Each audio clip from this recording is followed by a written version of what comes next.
శ్రీరామ్, ఏంటి అలా ఆలోచిస్తున్నావు? ఆ లేఖని ఎలా వదిలించుకుందావా అని. శ్రీరామ్, అవును శ్వేత, అదే ఆలోచిస్తున్నాను. శ్రీరామ్, జరిగిందేదో జరిగిపోయింది, వదిలే.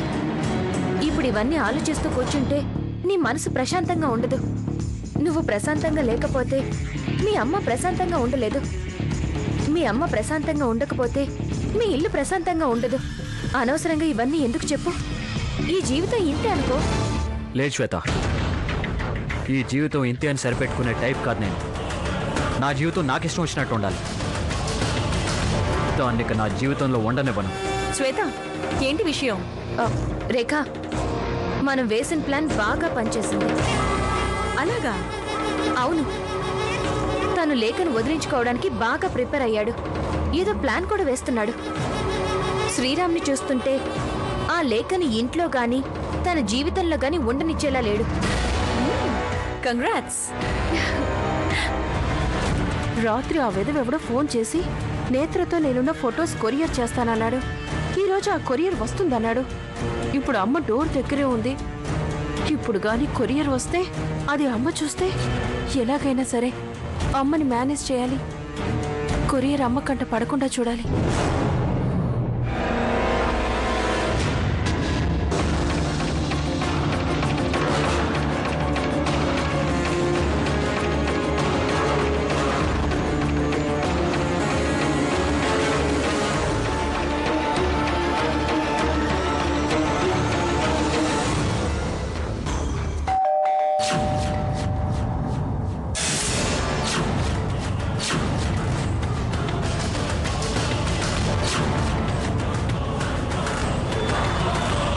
కొరియరా?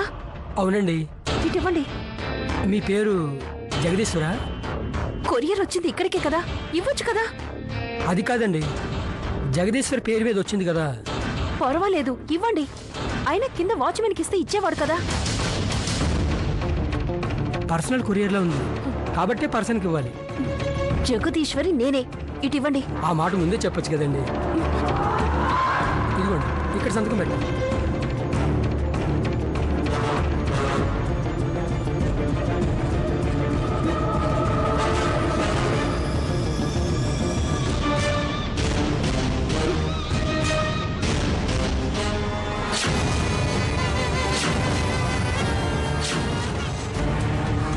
ఏంటా కవరు? ఏం లేదమ్మా, ఏదో వెడ్డింగ్ కార్డ్.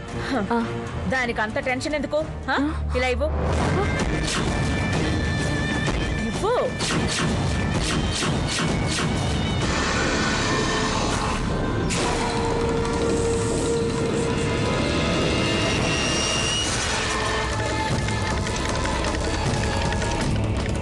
సుధా, ఏంటి కవర్?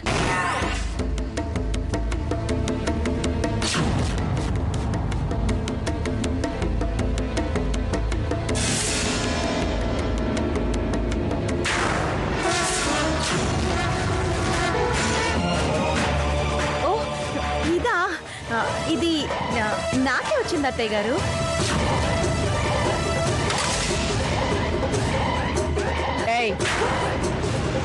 అది నీకే వచ్చుంటే రేఖ కేర్ ఆఫ్ జగదీశ్వరి అని రావాలి, అంతేగాని డైరెక్ట్ గా జగదీశ్వరి అని రాదు.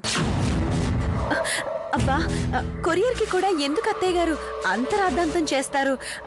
ఏదో మా ఫ్రెండ్ మ్యారేజ్ కార్డ్ పంపింది, మా అత్త పేరు మీద పంపవే, త్వరగా వచ్చేస్తుంది అని చెప్పాను. దీనికి ఇంత చెయ్యాలా? ఇది నాకే వచ్చింది అత్తయ్య గారు, నాకే. నా ఫ్రెండ్ మ్యారేజ్ ఇన్విటేషన్ కార్డ్. ఓకేనా? ఏది ఆ కవర్ ఇటివు.